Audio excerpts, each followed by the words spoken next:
Hello everyone, welcome to अध्ययन अध्यापन। मैं निभा आप सभी का बहुत बहुत स्वागत करती हूं और आशा करती हूं कि आप सब सुखी होंगे, स्वस्थ होंगे।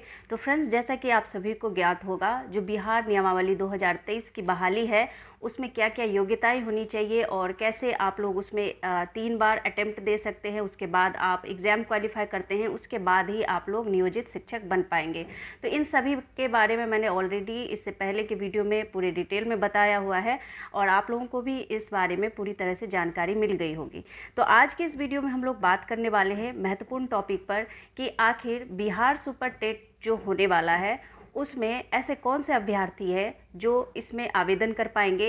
यानी अगर आपने सी टेट या बी टेट पास किया हुआ है तो उसमें आपके कितने मार्क्स होने चाहिए जिसके बाद ही आप सुपर टेट के लिए एलिजिबल हो पाएंगे। तो चलिए इन सभी बातों पर चर्चा करेंगे और महत्वपूर्ण टॉपिक यहाँ पर सिलेबस को लेकर के भी है, तो आप लोग सिलेबस के बारे में भी ज़रूर जानकर जाइएगा। तो चलिए स्टार्ट करते हैं, सारी बातों को आसानी से समझते हैं ताकि कोई कन्फ्यूजन ना रहे।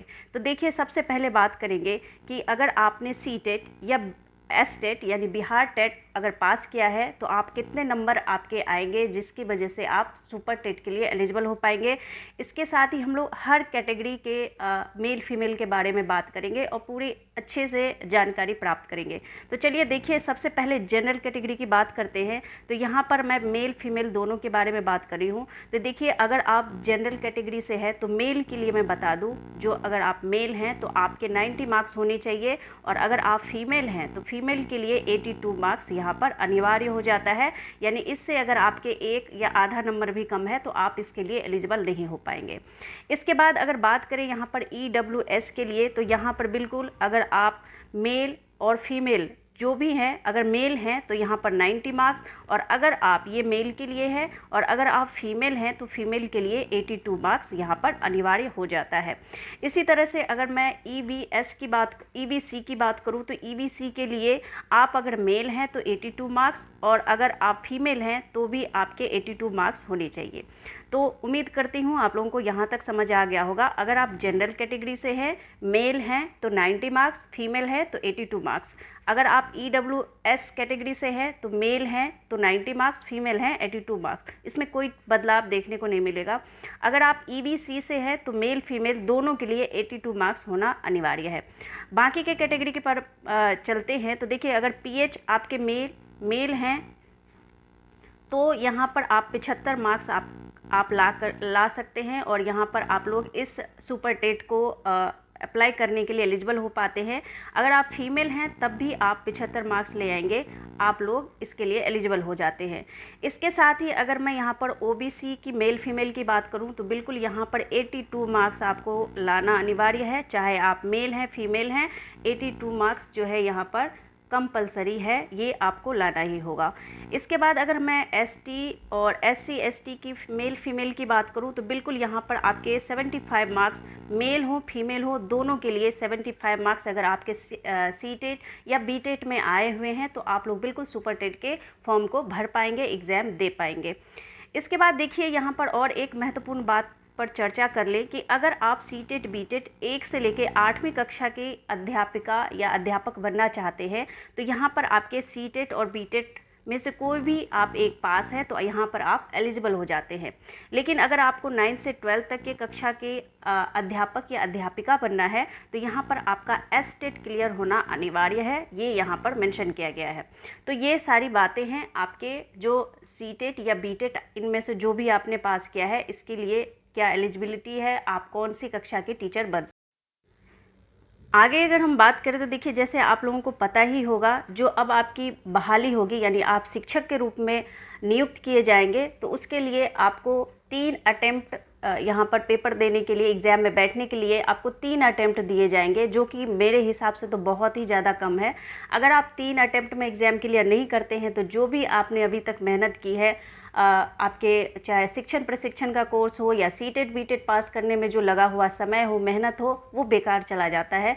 तो ये याद रहे कि 3 अटेम्प्ट में ही आपको ये पूरा जो एग्ज़ाम है वो क्लियर करना होगा, अगर आपको बिहार राज्य में शिक्षक या शिक्षिका बनना है तो।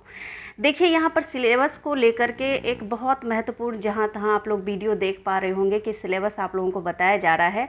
देखिए सिलेबस तो अभी तक बताया गया ही नहीं है, और ये सबसे बड़ी गलती है इस नियमावली की।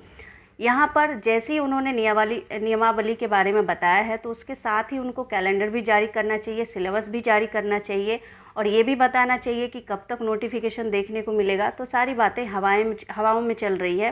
तो देखिए यहाँ पर अगर मैं जो सिलेबस, एक अनुमान लगाया जा रहा है सभी शिक्षकों के द्वारा कि यहाँ से क्वेश्चन पूछा जाएगा, तो आप लोग अगर चाहें तो आप बीपीएससी की वेबसाइट पर जा कर के प्रधान शिक्षक के जितने भी सिलेबस, जो भी सिलेबस उन्होंने बताया है उसको देख सकते हैं। लेकिन वो सिलेबस काफ़ी बड़ा है, उतना नहीं पूछा जाएगा।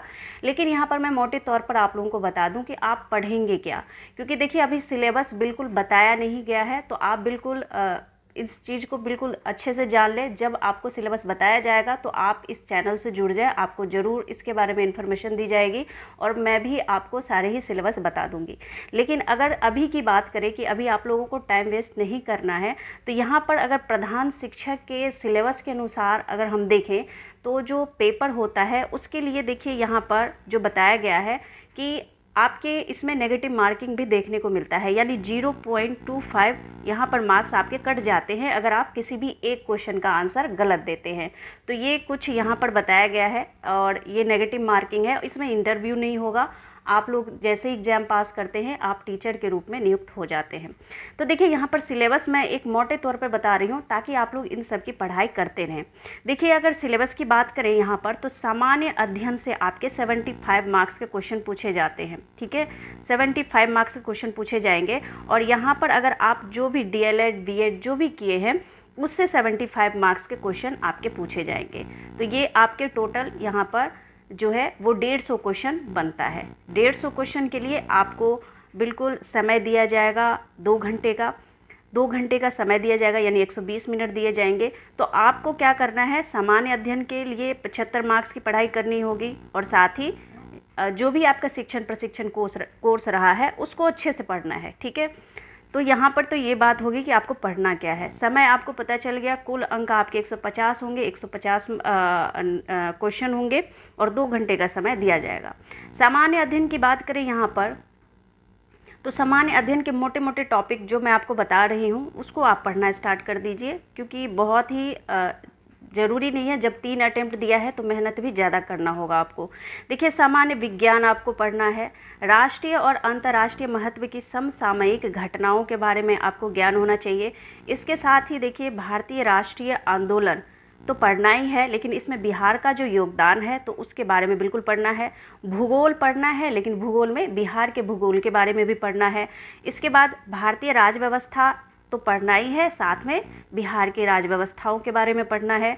प्रारंभिक गणित और मानसिक क्षमता परीक्षण, इनसे संबंधित आपके क्वेश्चन पूछे जाएंगे। और बाकी के जो क्वेश्चन है, ये जो पूरा टॉपिक मैंने आपको बताया है सामान्य अध्ययन का, इसमें ये सारे ही टॉपिक आपको पढ़ने हैं। और अगर बात करें नेक्स्ट की, तो आपका जो भी शिक्षण प्रशिक्षण का कोर्स है, चाहे DLED हो BEd हो, उसमें उसको आपको अच्छे से पढ़ना है।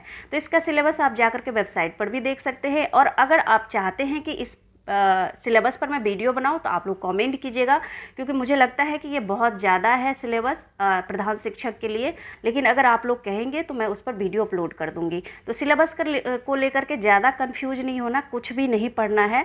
आपको क्या करना है, आपको बिहार राज्य का जो SCERT की बुक को पढ़ना स्टार्ट कर देना है, चाहे वो किसी भी सब्जेक्ट के लिए हो। यहाँ से आपके क्वेश्चन पूछने की संभावना ज़्यादा होती है, अधिकतर क्वेश्चन यहीं से पूछे जाते हैं। तो इन सब की पढ़ाई स्टार्ट कर दें, और बिल्कुल देखिए इसमें क्या होता है, कुछ चेंजेस भी देखने को मिलता है कि नहीं, क्योंकि ये बिल्कुल जो नियमावली आई है बिल्कुल रुष्ट कर रही है सबको कहीं ना कहीं। तो देखते हैं क्या होता है, और उम्मीद करती हूँ कि जो शिक्षक शिक्षिकाएं हैं, जो आगे भविष्य में शिक्षक शिक्षिकाएं बनने वाले हैं, उनके हित में ये चीज़ें हो तो ज़्यादा बेहतर है। तो फ्रेंड्स आज के लिए बस इतना ही। वीडियो अगर पसंद आए तो चैनल को सब्सक्राइब, वीडियो को लाइक करना मत भूलिएगा। मिलती हूँ नेक्स्ट वीडियो में, तब तक के लिए thank you and thanks for watching.